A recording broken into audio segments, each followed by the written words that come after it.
river's inspired everything, really, in a way. I think it adds a fluid to everything that I work on.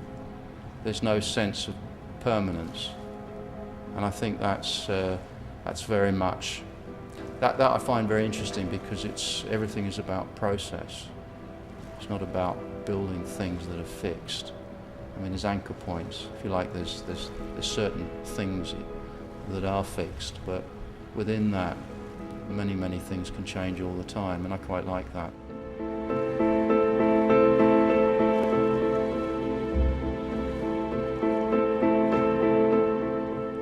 How did all this begin? An accident, like most things. I was in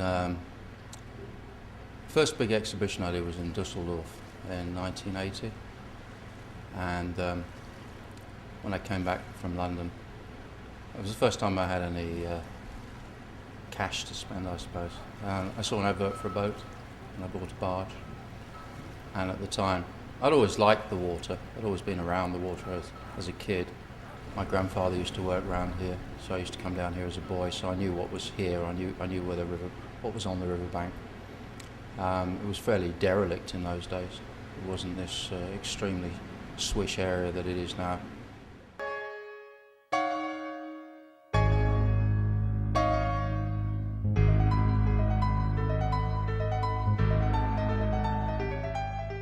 The key word is access. I mean, there's something like 18,000 square foot of space on these barges. They're not small. I'm very interested in this idea of how you set up a series of adventures as you go round.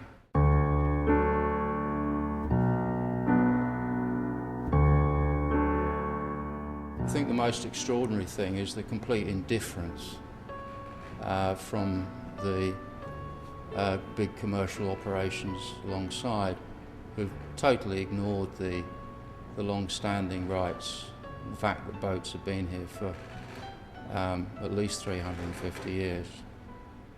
And then Norman Foster arrived, the Foster Global Corporation, which is the best way to describe them, because that's what Foster and Partners are. I think we should stop referring to an architect. This is in fact a global corporation. Foster and Partners in the Times showed a photograph of the redevelopment that was coming here with us airbrushed out. And that was very strange, to see yourself airbrushed out of existence. There's other things that have grown out of just the love of being here, which is an increasing. I think it started in the 80s when the river cleaned up. A lot of the industries closed. The wildlife on the river just exploded, and we're just surrounded by all kinds of different bird life. And one of the things that's been great fun over the years has been the enormous amount of nests that are built on rafts around the site. And I'd like to set that up with some more facilities for that, and put in some facilities for some habitats for the bird life.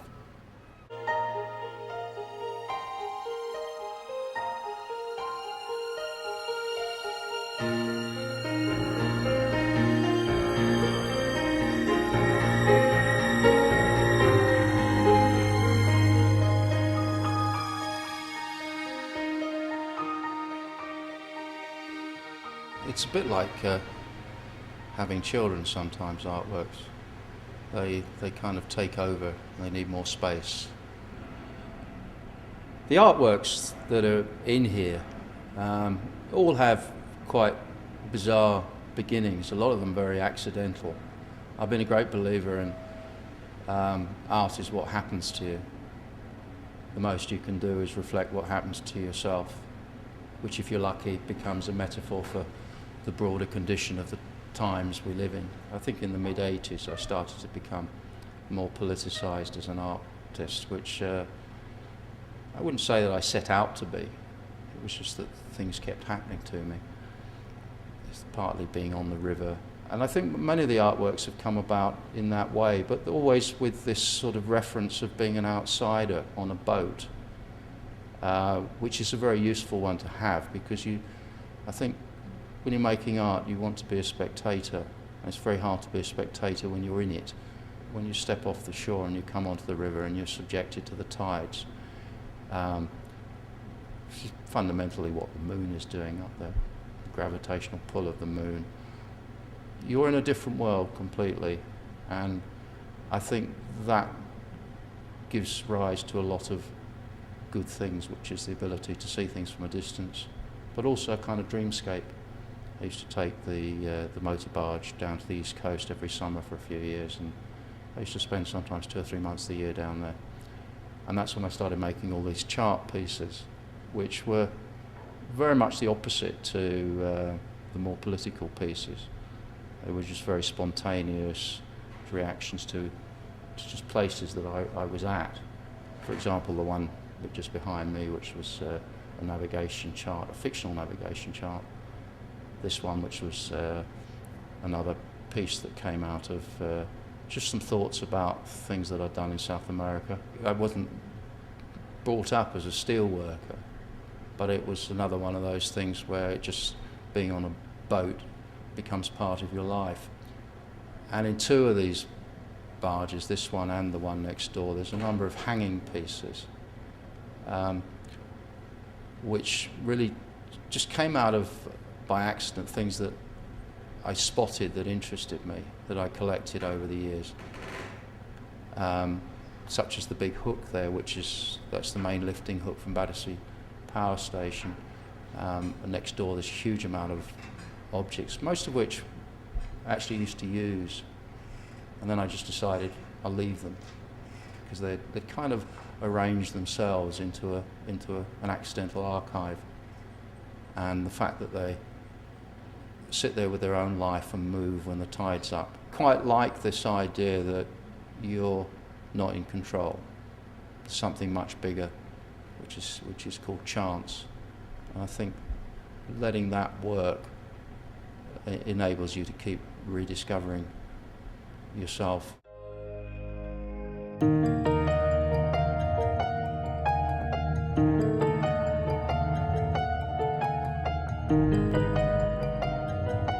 The Shrinking Beach piece, even though it touched on a lot of other issues, such as land use around the world, and very political things that are happening, such as in South America.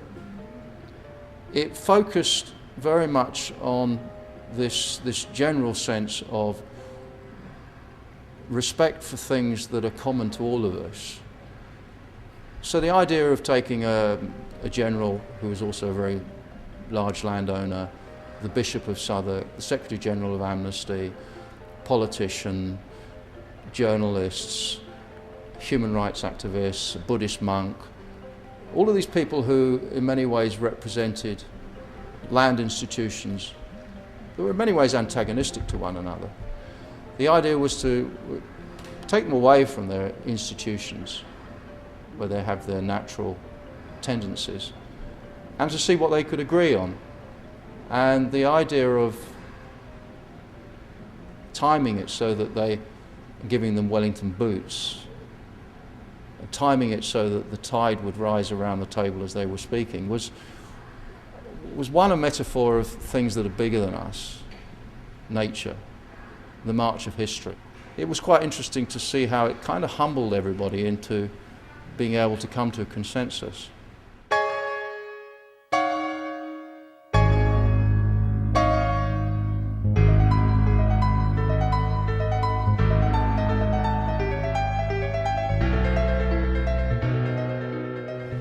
First art because it's where we come from. It's what comes first. It's in us. I think Picasso and Matisse all recognised that the source is in us. You don't have to go off necessarily to another continent to find it.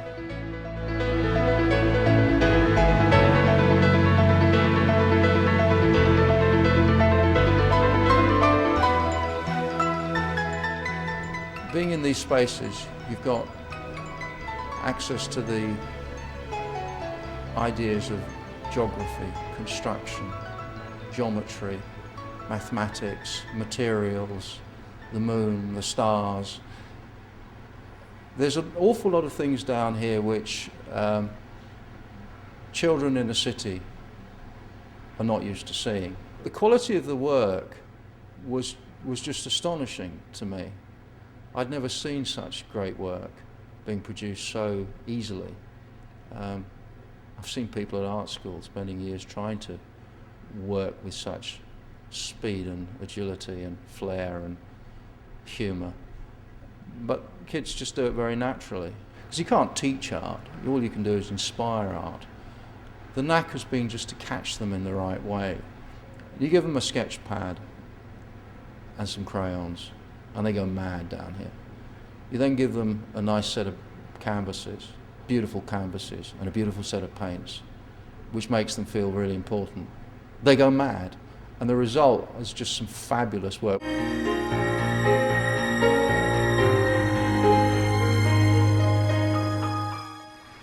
So we're incredibly busy down here. I think what's very interesting to me is that it works so successfully. I don't know whether it's because people are trying to get out of the city and happy to be down on the river, or whether it's because they're involved in something which may benefit their kids in the local schools. Any which way, it's extremely successful, and the morale is very good, and we're moving forward very fast.